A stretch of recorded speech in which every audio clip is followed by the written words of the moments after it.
Hoje estaremos falando sobre como estudar psicanálise com enfoque em Freud. Para essa discussão, contamos com a companhia de Sérgio, psicanalista e idealizador do Psicanálise dos Mundos Possíveis.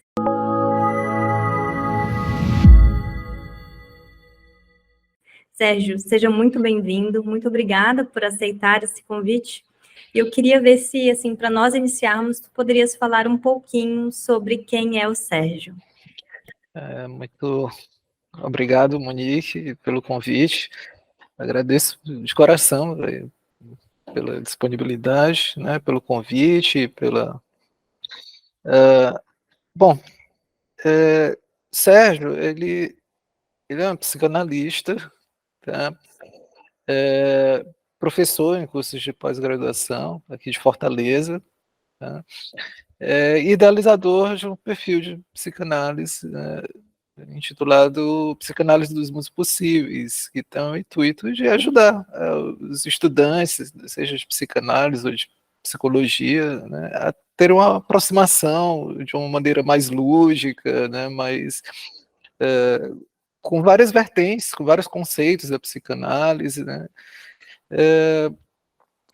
Sou também alguém que gosta muito de escrever, né, de trocar ideias, organiza alguns grupos de estudo. Então, esse é um pouco, né, de quem eu sou, né, toda essas histórias, assim. É isso.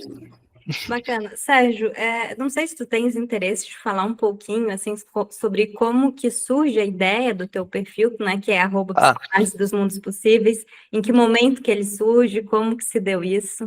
Ótimo. Esse ano nós vamos completar 3 anos, né, do perfil, e ele surgiu nesse período da pandemia, né. É é até curioso, assim, o título, né, Psicanálise dos Mundos Possíveis, né. Uma vez nós estávamos, num grupo de estudos que eu coordenava, sobre Antonino Ferro. E aí um dos integrantes, né, eu gosto muito dessa psicanálise apresentada pelo Antonino Ferro, né, esses mundos possíveis. Aí parei, assim, olhei para minha esposa, pronto, é esse o nome, né, esse vai ser o nome do Instagram, né, a ideia dos mundos possíveis. Então surgiu na época da pandemia, né, a ideia era proporcionar aos meus alunos aqui de Fortaleza, né, um material a mais para estudar, né. Acabou que se tornou uma coisa de proporções que eu nem imaginava, né, uma coisa que começou como brincadeira, assim, né, brincadeira, né, porque pelo prazer, né, de fazer e tal, acabou tomando dimensões outras que eu nem esperava, né. Para quem quiser dar uma olhadinha, eu recomendo que acesse a página do Sérgio. Eu gosto bastante da página, tenho recomendado, porque uma das coisas que eu acho muito bacanas são os esquemas, né, que facilitam muito quem quer estudar um determinado tema, que é mais ou menos o tema da nossa conversa, né, assim, que seria como que a gente estuda a psicanálise. A gente quer enfocar em Freud, mas eu acho que seria bacana talvez a gente iniciar assim um pouco antes, né? Pensando na psicanálise em geral. Se alguém chegar assim para te perguntar, né? Eu vou ter meu primeiro contato com a psicanálise, como que tu recomendas que eu estude, que coisas que eu devo ficar atento? O que tu me responderias? Bom, vai de mente aberta, né, né, vai de mente aberta. Eu acho que se fosse uma aula, uma coisa, espírito aberto, né, eu acho que a paixão é o que move tudo, né.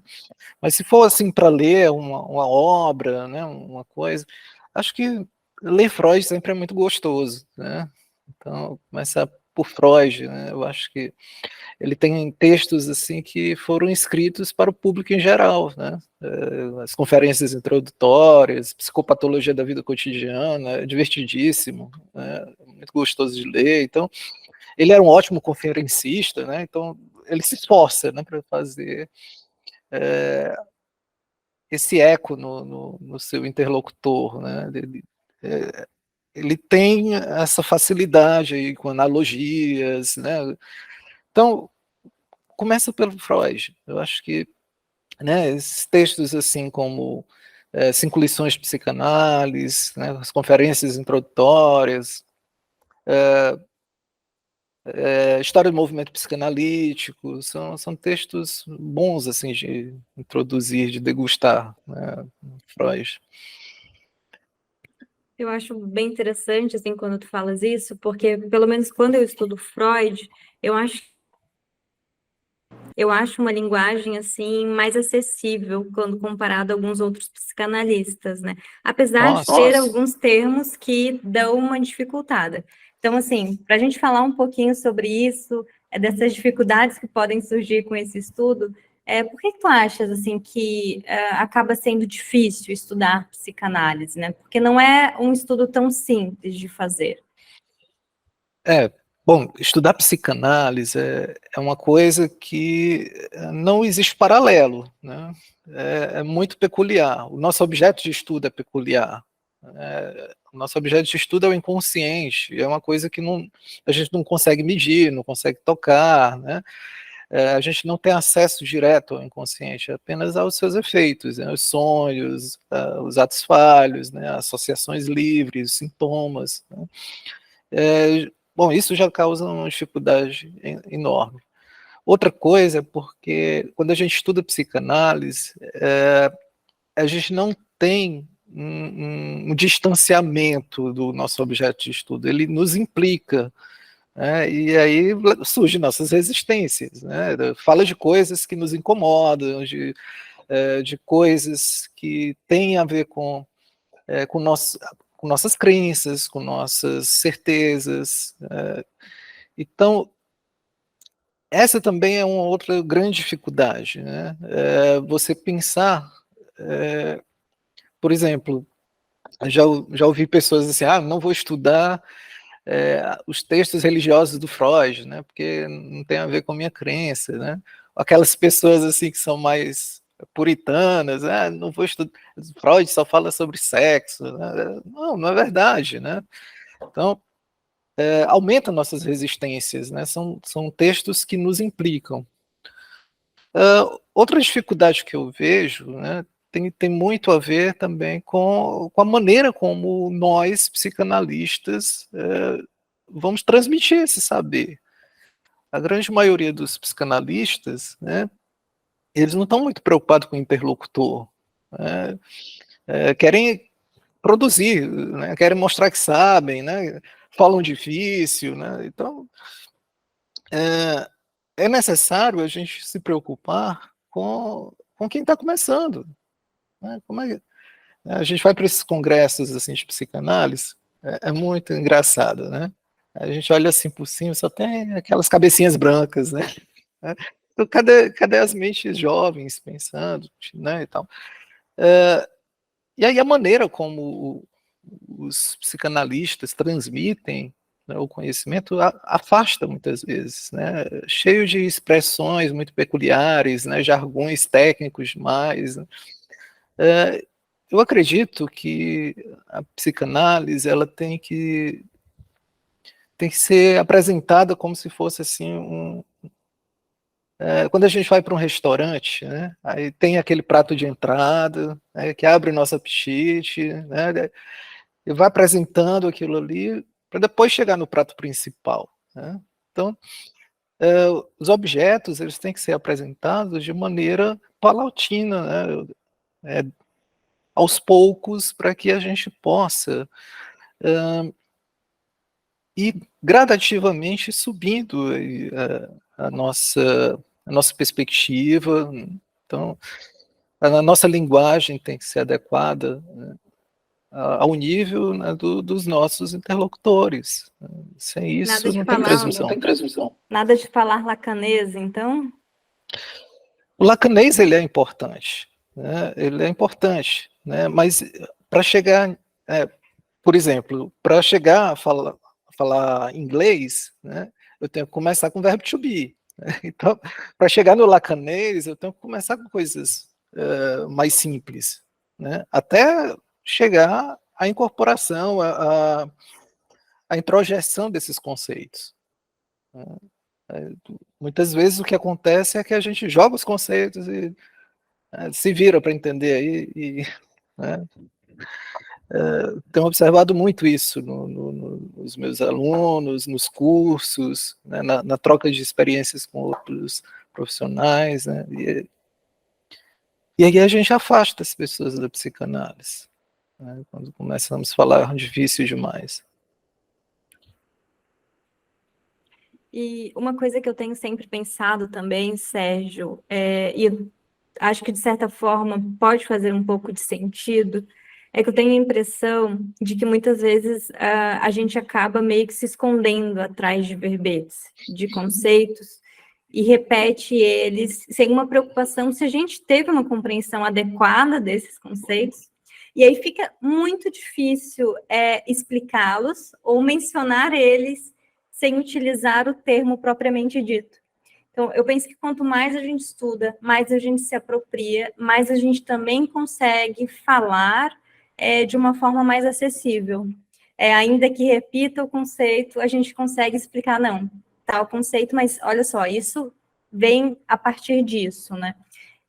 Quanto menos a gente tem assimilado isso na gente, mais difícil fica também a transmissão, né? Que por si só já é muito difícil, porque se a gente for pensar assim, alguns termos, eles têm uma marca do tempo, né, em que eles foram escritos, de uma cultura, tem a questão do idioma, das traduções, em que alguns tradutores defendem o uso de uns termos, outros tradutores defendem o uso de outros. Eu acho que isso também torna o estudo da psicanálise um pouco difícil, assim, é difícil, né, e peculiar, como tu mesmo falaste.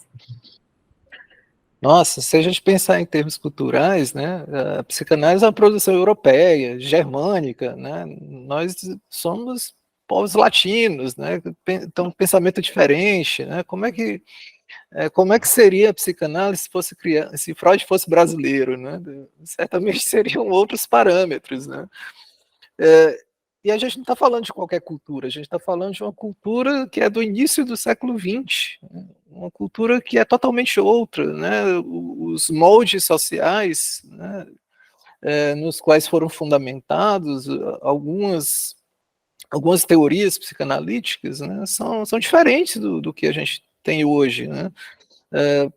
Pensando aqui no patriarcalismo, né? Hoje a sociedade ela está muito mais horizontalizada, né? Então alguns conceitos a gente precisa questionar, a gente precisa ampliar, revisar, né? Bom, e aí essa coisa da linguagem também, né? Nossa, as nossas traduções, em geral, elas são muito ruins, né? Até os anos 2000, o que a gente lia de Freud era uma tradução da tradução, né? Então, a partir do momento em que os direitos autorais da obra freudiana, né, expiraram, começam-se as traduções dos textos originais, né, em alemão, né? Então, a gente acabou ganhando muito, né, através dessas novas traduções, né? E pensar também, né, que os conceitos eles vão modificando, vão se ampliando, né? Pensar, por exemplo, no que é o complexo de Édipo para Freud, né, que é um termo mais popularizado para Freud, é uma outra coisa para Lacan, é uma outra coisa para Melanie Klein, é uma outra coisa, certo? Então os conceitos eles também têm uma história, né? Dentro do pensamento do Freud também, né? Pensar as pulsões em 1895 era uma coisa, né? Pensar as pulsões no último texto freudiano é outra coisa, né? Então, essa é uma peculiaridade do nosso estudo, né, que também tem que ser levada em consideração, né?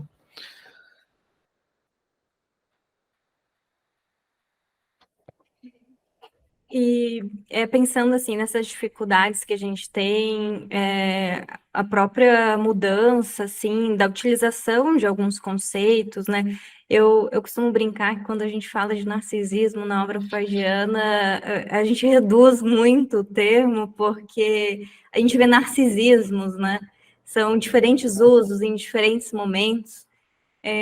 Algumas pessoas às vezes me perguntam se eu prefiro estudar algum tema específico, ou se eu prefiro estudar os textos na ordem cronológica.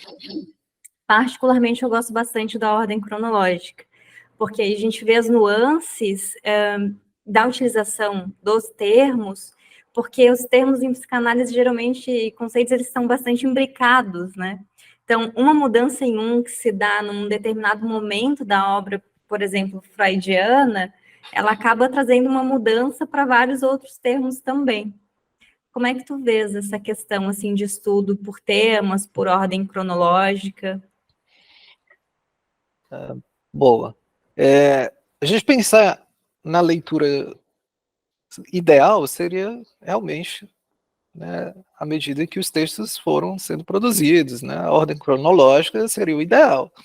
Mas em termos de motivação humana, né, é terrível, né, porque tem os textos iniciais que são duros, são difíceis, né? O projeto para uma psicologia científica é um texto denso, né? Complexo. Aqueles textos em que o Freud vai falar sobre a teoria da angústia, são textos assim, o que é que ele está falando, né? Então, eu penso que a gente o melhor de ler Freud seria ler a partir de um objetivo, né? Um problema, né? Bom, você, eu queria estudar um pouco sobre o conceito inconsciente, né? Então, vamos ver os textos que falam. Isso dá um pouco mais de prazer, uma sensação de que você está, né, aprendendo alguma coisa, né? Então, nisso, aqueles aqueles textos da coleção das obras incompletas, né, da Autêntica, é muito legal, né, porque eles são divididos em temas, né, uma tradução excelente, né, a partir do alemão. Então, tem lá um volume que é sobre amor, sexualidade, feminilidade, outros sobre arte, né, um texto sobre os fundamentos da clínica, né.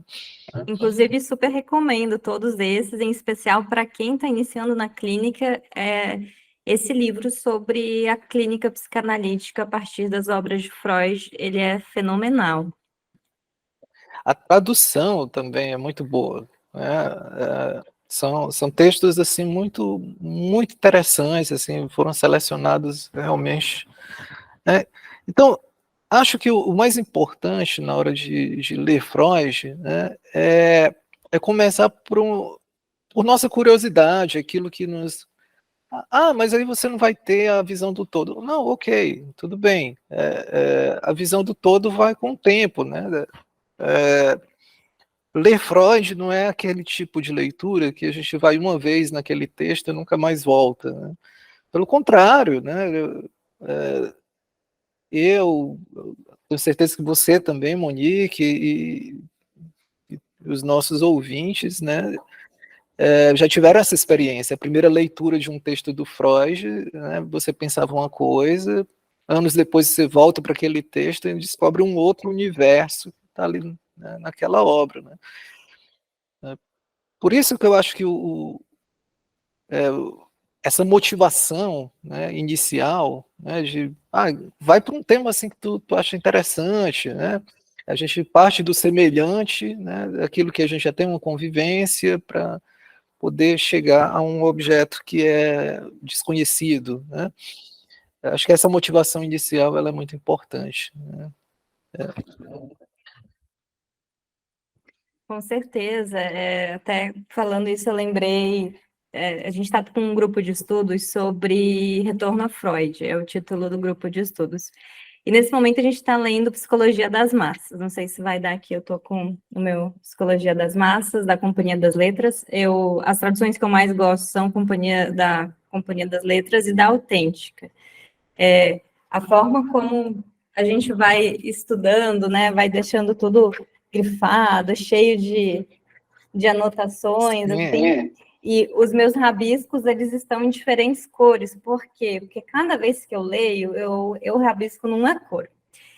E aí, algo que chamou muita atenção, assim, na nossa discussão do grupo dessa semana, era como a gente lê Freud e a cada leitura a gente tem uma nova compreensão. E outra, né, do quanto esses textos parecem tão atuais.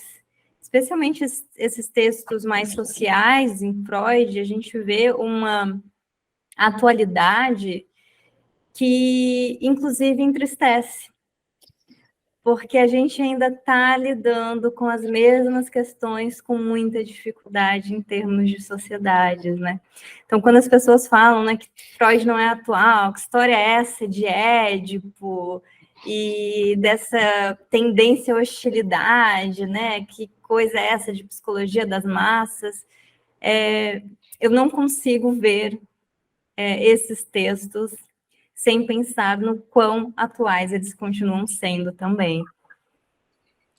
Olha, sabe uma coisa que fizeram com a gente? Mentiram para a gente no colégio, dizendo assim que aquelas provas de interpretação de texto, né? Nossa, que coisa terrível, né? Como se existisse uma verdade sobre o texto, né?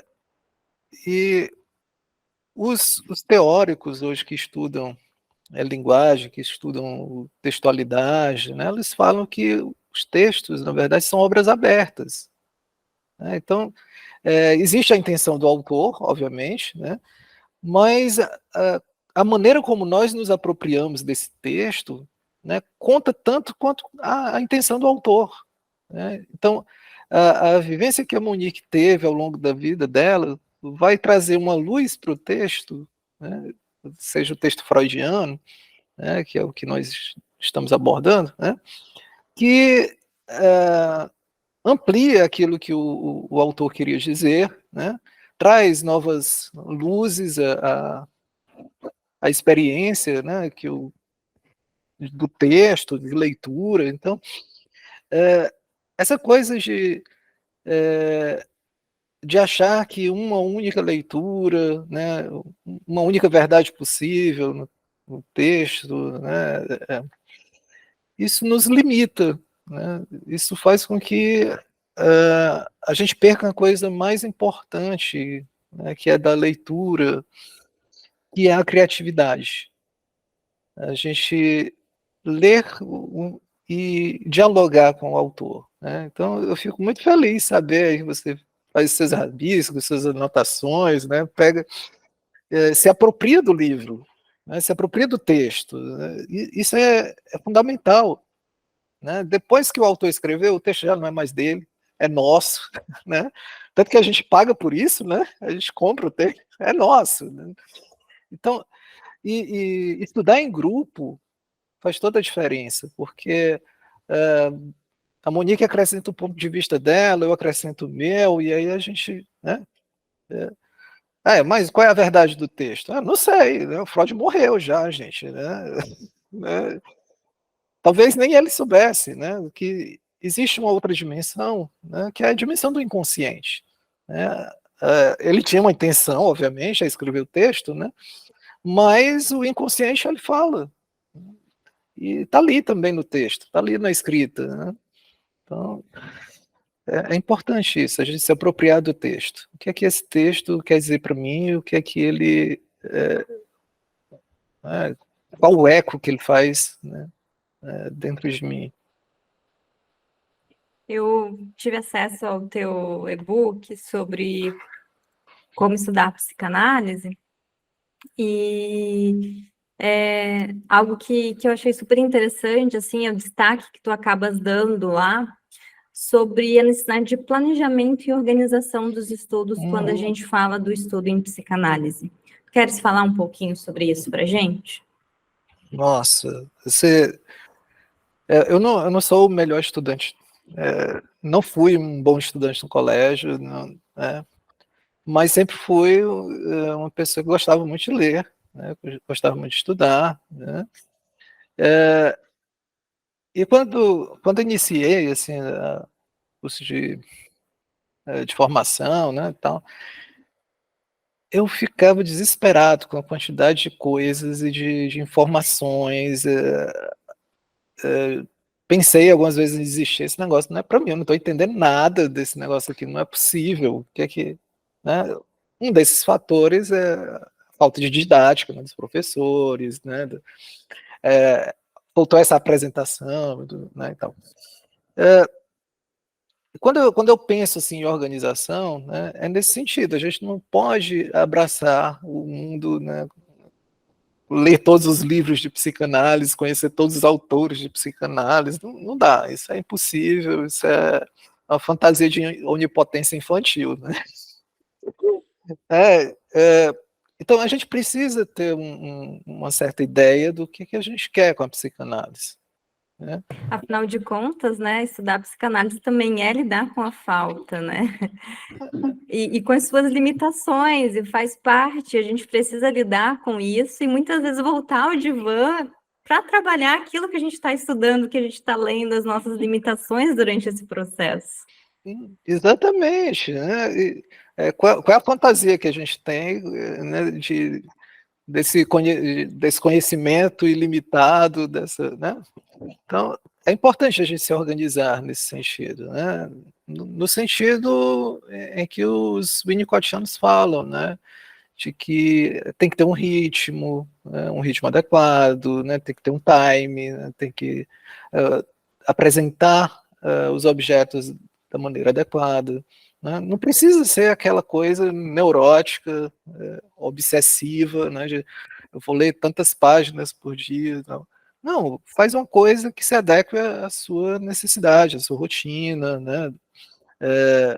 A grande maioria de nós, né, trabalha, tem família, né, tem filhos, tem outras atividades, né? Os pacientes, então, o que é que cabe na nossa rotina? Eu acho que o mais importante é um contato frequente, né? Se a gente for estratégico, assim, não, sei lá, na minha clínica está aparecendo muito paciente obsessivo, então deixa eu estudar o que é que Freud falava sobre neurose obsessiva, né? E aí pega, sei lá, meia hora do dia, vai lendo aquilo ali e tal, né? Eu acho que o mais importante é esse contato, né? A gente se organiza de uma maneira a ter um contato frequente, certo? Isso vai poupar tempo, vai poupar dinheiro, né? Porque a gente não vai precisar sair comprando livros e mais livros, né? Acho que isso acontece muitas vezes, né? Por essa dificuldade de lidar com a falta, né? Com o não saber, né? Também. Isso é super importante, né? Às vezes eu converso com algumas pessoas nos grupos, assim, de estudos que o Espaço Livre promove, e às vezes falam, nossa, eu às vezes leio as coisas e não entendo. Falo, eu também às vezes leio as coisas e não entendo, às vezes não, não às vezes muito, né? Não, não só em alguns momentos. Porque são questões difíceis, são questões que envolvem nossa resistência, como a gente já falou, né? E as pessoas dizem, nossa, Monique, se tu já tens uma trajetória estudando, que nem é tão longa assim, eu que estou começando agora, fico mais confortável de ouvir isso de ti. E eu gosto de comentar sobre isso, porque muitas vezes me parece que nós, psicanalistas, alimentamos a ideia de que nós detemos esse saber, né? Que nós entendemos o que estamos lendo e que nossa compreensão é a verdadeira. Então, eu brinco que a gente não se coloca na posição de suposto saber, a gente se coloca na posição de detentores do saber. Nossa, isso é terrível, né? Porque é um paradoxo, né? O saber, né, sendo utilizado como barreira para o conhecimento, né? A gente, né, a gente sei que a gente está conversando sobre Freud, né? Mas me lembrou agora o que o Bion fala sobre isso, né? Que a arrogância, né, é justamente essa barreira que nos impede, né, do conhecimento, né? Então, muitas vezes a gente se coloca nessa situação, né, de que, sabemos tudo. Eu lembro do André Green, né, ele dizendo que leu mais de 40 vezes um artigo do Freud, né, chamado A Negativa. Um texto de 2, 3 páginas. Né? Me preocupa quando alguém lê aquele texto e diz assim, entendi. Nossa, o André Green leu mais de 40 vezes, né? Certo? O que a gente precisa ter em mente sempre em psicanálise é que o sentido, né, isso a gente aprendeu com Freud, com Lacan, ele acontece apenas no só depois. Então, bom, não entendi o texto, ok, continua lendo, certo? Um dia vai fazer sentido. Né? Um dia você está tomando banho, aí, nossa, era isso que o Freud estava falando. Né? Então, é necessário, nesse nosso mundo tecnológico, imediatista, é necessário que a gente tenha paciência, né, com a nossa própria ignorância, com o próprio nosso próprio não saber, porque sem isso não tem conhecimento. Eu comecei a fazer formação em psicanálise, aqueles anos de formação mais formal, né, no Instituto Maiêutica, que fica lá em Florianópolis. E uma coisa que eu achava interessante dos professores que eu tive durante aquele percurso em que eu estive naquela instituição, era quando eles comentavam que não sabiam. Né? Olha, vocês fizeram uma pergunta que não sei responder, eu vou dar uma lida, eu vou perguntar para o fulano, que eu acho que talvez ele saiba responder, mas talvez a gente precise estudar e ver se a gente consegue em algum momento responder, talvez a resposta também não venha agora, mas questionar é importante também, né? E eu acho que quando a gente se coloca nessa posição de não saber, é super importante para aquelas pessoas que estão começando também, né? Para que elas não desanimem frente ao não saber, ao que não entendem, né? De um determinado texto, de uma determinada obra. E lembrando também que às vezes a gente consegue ler algumas obras com mais facilidade do que outras, tanto por questões de interesse em determinado tema, quanto por questões como a gente comentou aqui, de resistência pessoal. Eu, por exemplo, tenho uma dificuldade gigante para ler os textos iniciais, que são aqueles mais biologicistas de Freud. Nossa, para mim é uma tortura ler aqueles textos, porque eles são muito mais focados na neurologia, na fisiologia, e não necessariamente assim na obra psicanalística que Freud vai desenvolvendo ao longo do tempo. Então, talvez uma necessidade desse mundo tecnológico, imediatista, né, que a gente precisa ter as respostas de imediato, né, tem que saber tudo, né, e faz parte do nosso ofício, né, essa coisa do não saber. Né. Então, se a gente vai atender o nosso paciente achando que já sabe o que ele tem, a gente não está escutando o paciente. Né. Então, se a gente se aproxima de um texto achando que já encerrou a discussão, que sabe tudo, então a gente faz que nem aquele garotinho, né, que a família é muito pobre, e aí os pais se esforçaram muito para mandar ele para a escola na cidade grande, né, e aí ele vai para lá, vai para o colégio, chega em casa, os pais muito alvoroçados, né, e aí, gostou da... Né? Não, não vou mais não. Por que você não vai? É porque na escola me ensinaram um monte de coisa que eu não sei. Eu não quero, né, eu não quero, né, a gente às vezes tem essa resistência, né, de, bom, eu quero saber de tudo, quero aprender,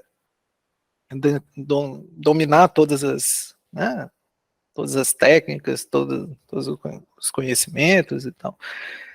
Mas eu penso que é honesto quando a gente diz não saber. É melhor do que inventar uma resposta. Né.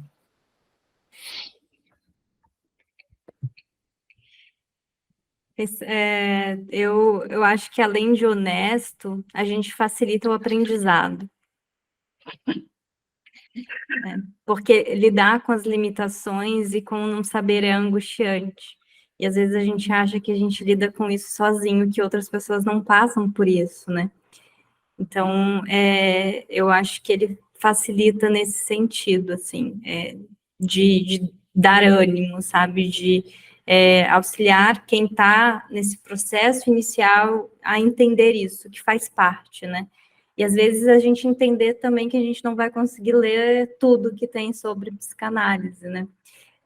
Eu resolvi que agora eu só compro novos livros quando eu terminar de ler os livros que eu já comprei. Porque senão a gente sempre vê muita coisa interessante, porque a psicanálise tem assim uma vasta literatura, né? De várias abordagens, vários autores super interessantes, com textos e discussões muito bacanas. Mas a gente precisaria de inúmeras vidas para dar conta dessas leituras, né? Então a gente precisa fazer escolhas também, né? Estudar psicanálise também é escolher, e escolher também é renunciar. Eu acho que a única certeza que a gente tem quando escolhe, né, é que a gente perdeu alguma coisa, né? Não sabemos, né, o que ganhamos, mas sabemos o que perdemos, né? E, mas pode falar. Não, e eu ia dizer que, por exemplo, uma das coisas que eu acho super interessantes, e que eu lembro que tu mencionas nos teus livros, pelo menos, acho que eu li um, que falava sobre a importância das biografias, né? E aí tá uma coisa que nem sempre a gente consegue ler, mas que traz um conhecimento imenso, assim, né? Porque a gente entende sobre o contexto daquele autor. E, por exemplo, voltando ao Freud, né? Eu sempre costumo dizer que a gente precisa entender que Freud é um homem do seu tempo. Que por mais que muitas coisas que Freud tenha escrito continuem atuais, e às vezes tristemente atuais, outras coisas, elas são datadas de uma cultura, de uma época, de influências, né? A gente mesmo estuda em psicanálise, que nós, enquanto sujeitos, nós nos identificamos com várias pessoas durante nossa vida, fazemos parte de vários grupos durante a nossa vida também. E tudo isso influencia na forma como nós pensamos, na forma como nós agimos. E no caso dos autores, né, que escrevem sobre psicanálise, em Freud, o pai da psicanálise não deixa de ser diferente também, né? Isso é um tema bastante polêmico, né? Se a gente pensa a história do movimento psicanalítico, né? Ou melhor dizendo, a historiografia do movimento psicanalítico, né? Nós vamos ter aí períodos em que e ainda existe essa postura, né, de uma certa geografia do Freud, né, o Freud como santo mártir, né, da causa psicanalítica, né, o Ernest Jones é um desses agiógrafos que o Freud sozinho, ele foi, né, não foi sozinho, né, ele teve professores, né, certo, claro, ele foi o pensador, né, que deu coerência a essas ideias, né, esses pensamentos que estavam fervilhando na época. Mas é importante a gente conhecer, né, onde foi que ele bebeu, né, quais foram as influências, o contexto daquela época, para a gente também fazer justiça ao autor, né, não querer cobrar dele respostas que não eram do seu tempo, né, para questões que, sei lá, às vezes acontece muito no nosso meio, né, uma coisa que é meio estranho a outras disciplinas, né? Por exemplo, você não vê trabalhos de biologia começando com citações de Darwin, né? A gente não vê trabalhos de física, né, fazendo citação a Newton, né? Como nós citamos Freud, né? Todo trabalho está lá o Freud, né? Claro, ele é a base de tudo, né? Eu gosto muito da metáfora do Renato Mezan, que ele diz que o Freud, né, é o tronco, né? E os outros autores, né, são os ramos, né, da psicanálise. Mas é muito importante, né, que a gente também tenha essa capacidade de se haver com o pai fundador, né? A nossa relação edípica, né, com o Freud, né, com nossas ambivalências, né, com nossas idealizações, mas também com o pé na realidade, né? E quando a gente estuda a biografia dos autores, isso nos coloca o pé no chão, né, e faz com que a gente não santifique, né, ou demonize, né, determinado autor, né. Isso é fundamental para uma criticidade, né. Sim, e outra coisa, assim, que eu vejo, e vi no teu livro Tu Recomendares, que eu acho interessante, são os dicionários de psicanálise. Eu acho que eles, assim, bons dicionários, né? Por que que eu tô falando, tô falando isso, né? Inclusive, recomendo, para quem tiver interesse, dar uma olhadinha nesses teus e-books sobre como estudar psicanálise, porque traz, assim, de uma forma muito didática, inclusive falando sobre as diferenças entre edições, né, das obras, por exemplo, freudianas, de outros autores, a questão dos dicionários de psicanálise. Eu acho que eles são muito ricos, a gente vê aqueles da Rudinesco, Pontalis, são alguns que trazem de uma forma muito interessante como se dá um desdobramento de alguns conceitos na obra psicanalítica, nesse conjunto de obras, né, digamos assim. Contudo, não sei se tu já viste, eu fiquei bastante assustada essa semana que eu vi um dicionário de sonhos psicanalítico.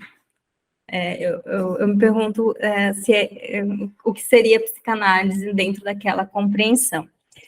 Por que eu estou falando assim? Porque quando a gente fala da importância dos dicionários, isso pode se confundir.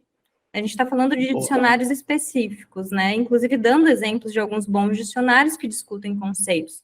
Mas pessoas que estão começando, por exemplo, podem acessar um dicionário como esse que eu comentei, que era um dicionário de sonhos, dizendo que era psicanalítico, e, por exemplo, passava assim, o que é um rosto dentro num sonho, né?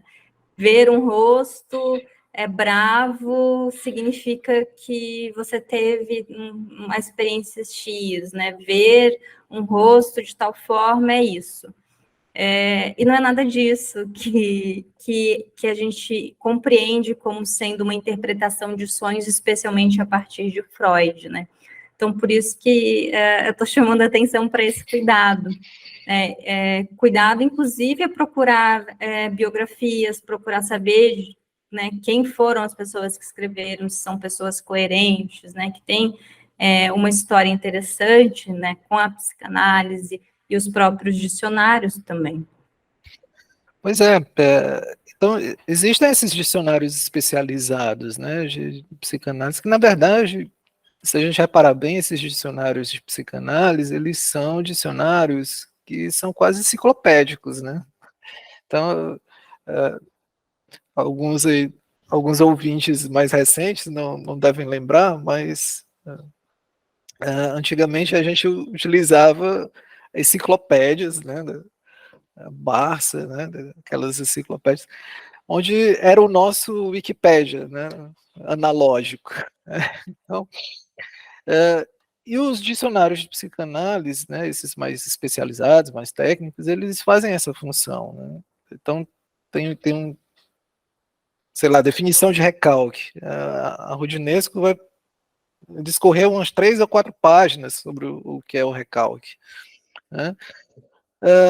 Entretanto, existem extrapolações também do saber psicanalítico, né?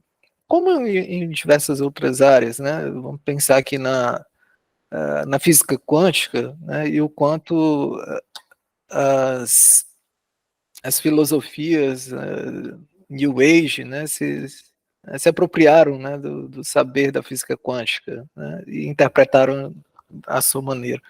Então, Freud não é diferente, né? Conceitos como interpretação do sonho, complexo de Édipo, recalque, né? se popularizaram de tal forma que a gente não tem mais o controle disso aí. Por isso a importância, né, de se aprender aí o jargão psicanalítico, né? Isso é uma coisa, como qualquer outra língua, a gente vai aprendendo com o tempo, né, com a prática, com o envolvimento, né, com os nossos pares. Outra coisa que eu acho bacana ali do e-book que eu li teu é a questão assim da diferença entre ler e estudar e ler e entender. Não sei se queres falar um pouquinho também acerca disso pra gente. Bom, bom, a verdade é que ninguém nos ensinou a estudar, né? Bom, a maioria, a maioria de nós, né, associa, né, que a simples leitura já é um estudo, né? Mas ler também é uma atividade muito complexa, não é simplesmente decodificar as palavras, né? Senão, a gente poderia comparar a leitura de uma criança que está na alfabetização a uma leitura de um texto técnico, né? Não é a mesma coisa, né? De maneira geral, a gente tem essa deficiência, né, no nosso ensino, né, para nos ensinar a ler um texto, né. Então, o que é que seria estudar? Estudar é se apropriar desse texto, é dialogar com o autor, né, né, um texto, eles são palavras que, se a gente não tiver um certo cuidado, né, nos enfeitiça, e a gente acaba acreditando no autor, né. Então, estudar é você debater com o autor, né, é trazer a sua experiência de mundo, né, questionar a experiência de mundo do autor, certo? Então, saber distinguir o que é importante, o que é acessório, se aquilo que está sendo trazido pelo texto freudiano corresponde à realidade. Ou dizendo, não, olha, Freud está descrevendo que os pacientes histéricos se comportam dessa forma. Mas na minha clínica eu não estou vendo dessa forma.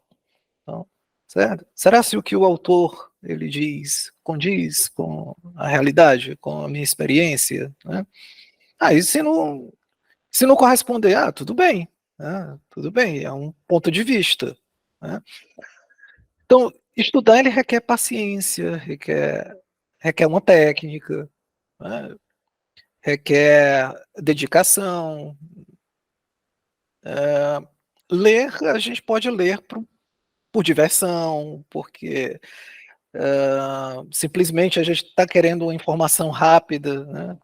Por exemplo, no dicionário, eu quero saber qual é o significado da palavra recalque. Eu vou lá no dicionário, olho aquilo, eu não preciso ler as 4 páginas que a Rudinesc está discorrendo sobre recalque, eu quero só a definição, ok. Né? Estudar é uma outra coisa, né? Saber fazer conexões, né? Saber pensar, né? E não sei você, Monique, mas a gente está, eu tenho percebido o quão difícil está sendo para as pessoas fazerem conexões, né? Entender o que é importante no texto, né? Tem gente que eu conheço que vai ler um texto, aí gostam de grifar, né, as partes importantes. Aí quando você vai ver, o texto está todo grifado. Então, qual o sentido disso aqui, né? Você sublinha o que é mais importante, né? Para quando você for fazer uma pesquisa no texto, olhar aquela frase, isso aqui já, né, já me lembra alguma coisa, né? Então, eu gosto de dizer o seguinte, né? Quando você for ler um texto de psicanálise, né, utilizar um lápis ou uma caneta, né? Sublinhar as partes importantes, né, fazer as suas anotações, né, anotar o quê? Né, minha percepção sobre o texto, né, as contradições, não, lembrei de um outro autor, aí você anota ali no rodapé, nos espaços, né, e faz aí as suas comparações, né, se apropria do texto. Né.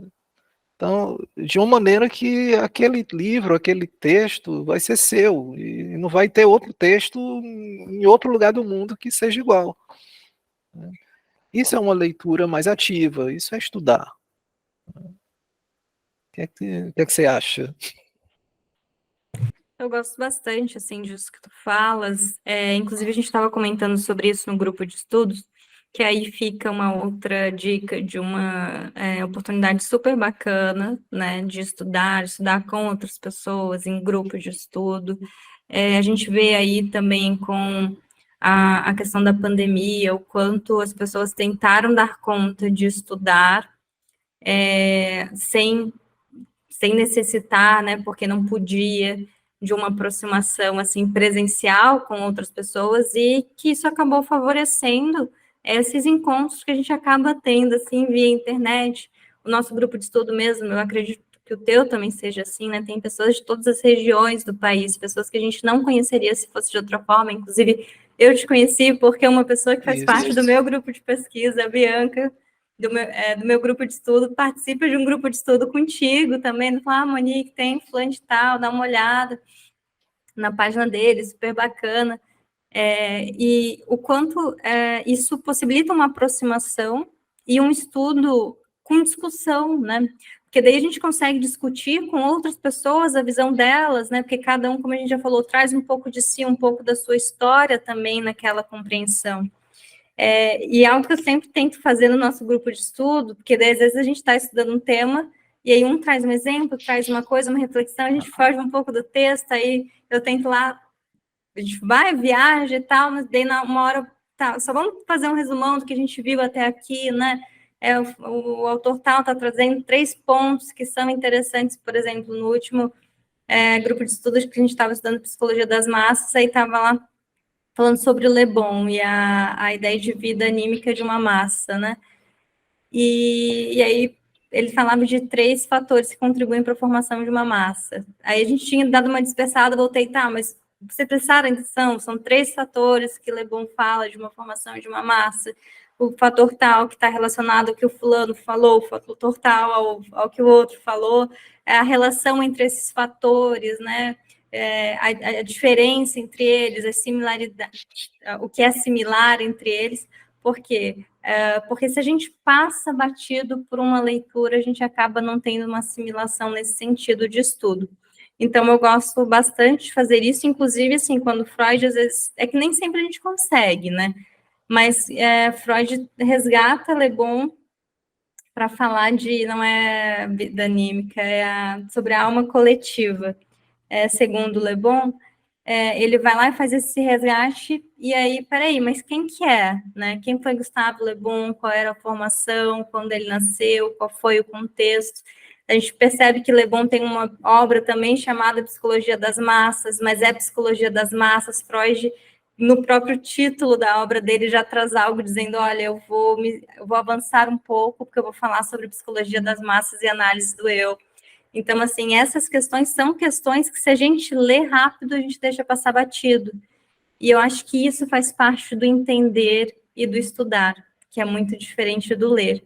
E quando a gente fala de psicanálise, ler é importante, mas entender e estudar é mais importante ainda, né?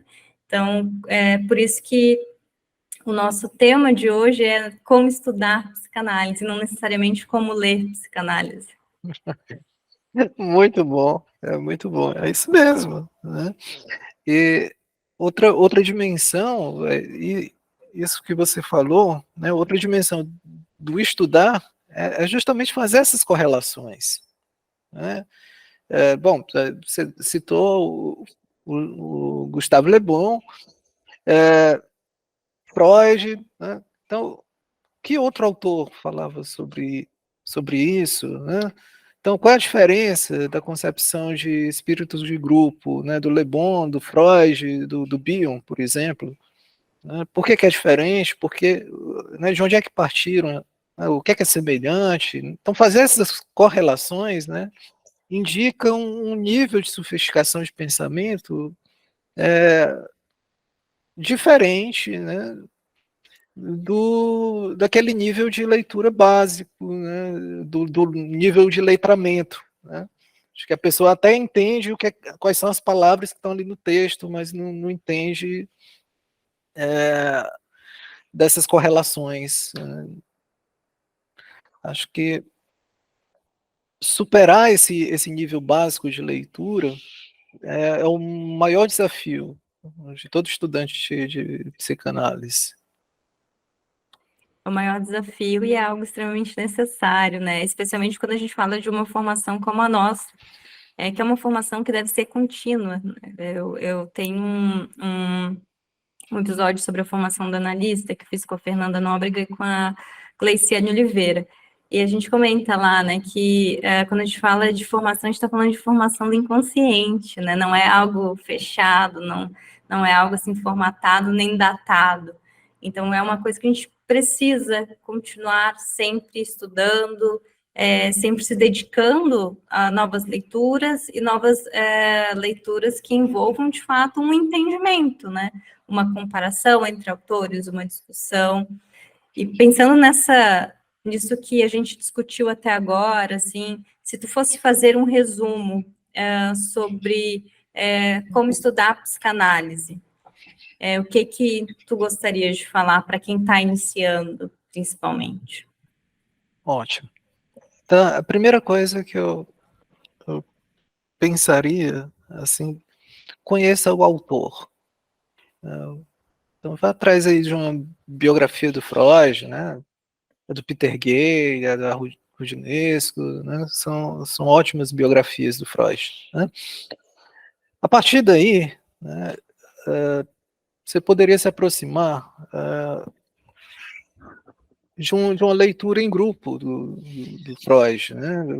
Entra num grupo aí de estudos, né, com um tema aí que atrai, porque essas discussões em grupo nos ajudam. Bom, mas aí se você quiser uma coisa mais individual, né, não tem um grupo aí, você não conhece um grupo ainda, né, se atenha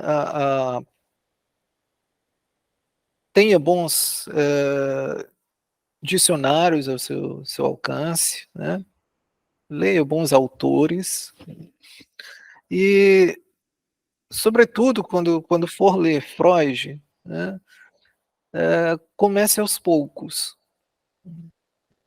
não, por um tema que você tem afinidade, que você se interessa mais, ou por um problema específico, né? Também é muito interessante a gente pensar a partir de problemas, né? E não tenha receio assim, de procurar comentadores da obra de Freud, né? Então, tem bastante autores aí que vão comentar os artigos do Freud, né? É um livro clássico, né, do Quinodô, né, Como Ler Freud, né? Então, eu acho que esses são os pontos essenciais, né? Conheça o autor, né, estude em grupo, né, e se aproxime dessas obras munidos de instrumentos, né, que facilitem o aprendizado, né? Um bom dicionário, bons comentadores, acho que são pontos essenciais. Ótimo. E para quem tiver interesse em entrar em contato contigo, caso tenha alguma dúvida ou queira se aprofundar um pouco na discussão, a gente também falou aqui sobre tua página no Insta, sobre e-book. Como que essa pessoa pode fazer contato contigo? Bom, através do meu Instagram, né, Psicanálise dos Mundos Possíveis, tá?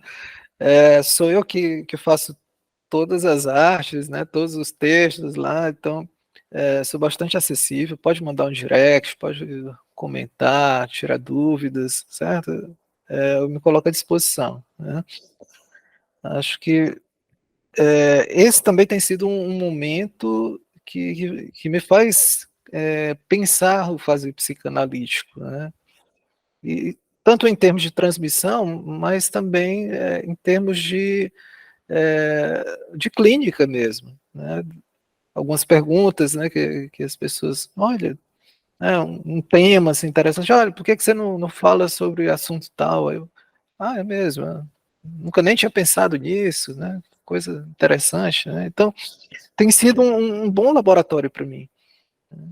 Então, quem quiser, por favor, acompanhe aí Psicanálise dos Mundos Possíveis. Bacana. Sérgio, muito obrigada por aceitar participar novamente. Muito bacana de ter aqui com a gente. E aos nossos ouvintes, eu encontro vocês nos próximos episódios. Até mais.